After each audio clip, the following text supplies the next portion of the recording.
Chapter collection of data में अब तक हमने प्राइमरी डाटा कलेक्ट करने के मेथड्स के बारे में जाना।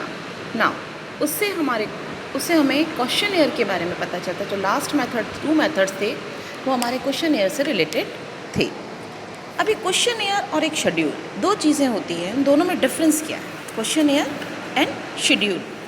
तो जो हमने फोर्थ मेथड किया था, जो हमने मेल पोस्ट के द्वारा किसी को भेज दिया, वो तो कहलाई क्वेश्चन और लास्ट ऑप्शन में हमने खुद जाकर इन्यूमरेटर अपॉइंट करके जो क्वेश्चंस, लिस्ट ऑफ क्वेश्चंस के आंसर्स कलेक्ट किए, वो कहलाता है शेड्यूल। तो इन दोनों में ऑफिशियली क्या डिफरेंस है वो हम जानेंगे। In the collection of primary data, question and schedule are used. Both of them show a set of questions, but there is a difference between the two. The questionnaire is filled up by the informant, whereas in case of a schedule, answers are to be filled up by the enumerator. Clear? A questionnaire is filled up by the informant. मैंने क्या कहा आपको? जो fourth type हमने किया था, उसके अंदर हमने अपनी क्वेश्चन, लिस्ट ऑफ क्वेश्चन जो थी वो इन्फॉर्मेंट को सेंड कर दी, फिर उन्होंने फिल कर हमें वापस से रीसेंड किया, तो वो तो कहलाया क्वेश्चनियर की फॉर्म में। लेकिन फिफ्थ जो हमारा मेथड था, उसके अंदर हमने एक इन्यूमरेटर अपॉइंट किया, जो खुद से जाकर, जो इन्फॉर्मेंट है उनके पास खुद जाकर लिस्ट ऑफ क्वेश्चंस को फिल करता है, उन्हें समझाता है और फिर वो खुद फिल करता है। उसे हमने शेड्यूल का नाम दिया है। Clear? shows set of questions, but there is a difference between two. The first में क्या था? The questionnaire is filled up by the informant, whereas in a case of schedule, answers are to be filled up by the enumerator. Clear? अब इसमें second difference है, the questionnaire may be sent. Questionnaire may be sent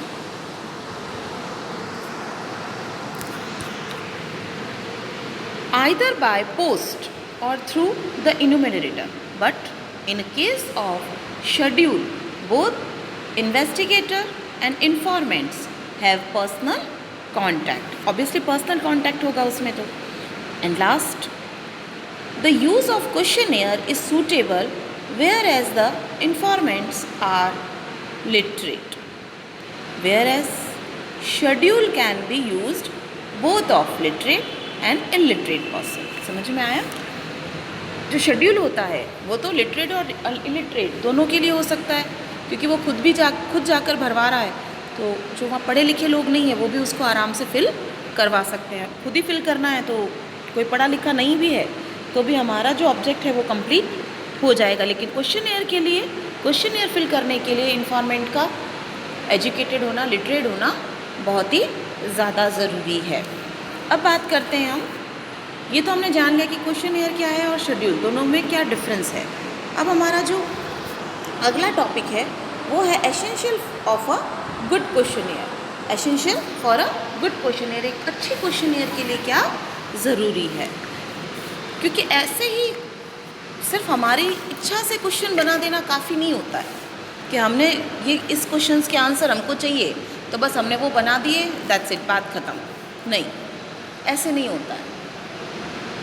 उनमें कुछ खूबियाँ होनी चाहिए, तब एक questionnaire को हम क्वेश्चनियर की फॉर्म में लाते हैं। तो सबसे पहले उसके अंदर खूबी होनी चाहिए कवरिंग लेटर। क्या होना चाहिए? Covering letter. ये तो हमने जान लिया कि क्वेश्चनियर होती क्या है। Question is a list of questions. अब वो लिस्ट ऑफ क्वेश्चंस किस तरह से प्रेजेंट किए जाने चाहिए उसकी बात है। ठीक है, तो सबसे पहले वो किस में होना चाहिए? Covering letter. The person conducting the survey must introduce himself and make the aims and objectives of the survey clear to the informants. This can be done by attaching a covering letter with the questionnaire. अब आप simple सा list of question किसी को send कर दोगे तो क्या वो अपनी इंफॉर्मेशन आपको दे देगा? नहीं देगा। क्यों मांग रहा है, कौन हो आप, क्या मैं आपको जानता हूँ, आप किस पर्पस के लिए मुझसे ले रहा है, कहीं इससे मेरा नुकसान तो नहीं है। ऐसे कई क्वेश्चंस जो होंगे वो इन्फॉर्मेंट्स के दिमाग में आएंगे। तो एक क्वेश्चनेयर बनाने वाला जो इन्वेस्टिगेटर है उसे सबसे पहले ये करना चाहिए कि जब वो क्वेश्चनेयर किसी को सेंड करे तो उसके साथ अपना कवरिंग लेटर भी अटैच करे। उसके अंदर उसका नाम, वो किस पर्पस से ये क्वेश्चनेयर आपसे फिल करवा रहा है, उसका मोटिव, उसका एम क्या है, इन सब चीज़ों के बारे में बताए कि मैं एक सर्वे कर रहा हूँ, मेरा नाम ये है, समझ लीजिए कि मैं पीएचडी कर रही हूँ, ठीक है। तो अगर मुझे किसी से क्वेश्चनेयर फिल करवानी है तो मैं ऐसे ही जाकर उसको लिस्ट ऑफ क्वेश्चन दे दूँ, प्लीज़ भर के मुझे दे देना, तो वो कहेगा पागल है। ऐसे ही कोई किसी को अपनी इन्फॉर्मेशन निकाल कर क्यों देगा। तो उसके साथ आपको क्या करना चाहिए, क्वेश्चनेयर के साथ अपनी एक कवरिंग लेटर आपको अटैच करना चाहिए जिसमें आपका नाम, आपका डेजिग्नेशन, आप सर्वे कर रहे हैं तो किस बात का सर्वे कर रहे हैं, और आप ये क्वेश्चनेयर अगर उनसे फिल करा रहे हैं तो आपका ऑब्जेक्ट क्या है, इन सब के बारे में आप इन्फॉर्मेंट को क्या करेंगे, बिल्कुल करेंगे। तब वो बिना हेजिटेशन के आपको अपनी इन्फॉर्मेशन आपके साथ शेयर करेगा। तो सबसे पहली खूबी होनी चाहिए कि आपकी क्वेश्चनेयर के साथ आपका कवरिंग लेटर भी जाना चाहिए।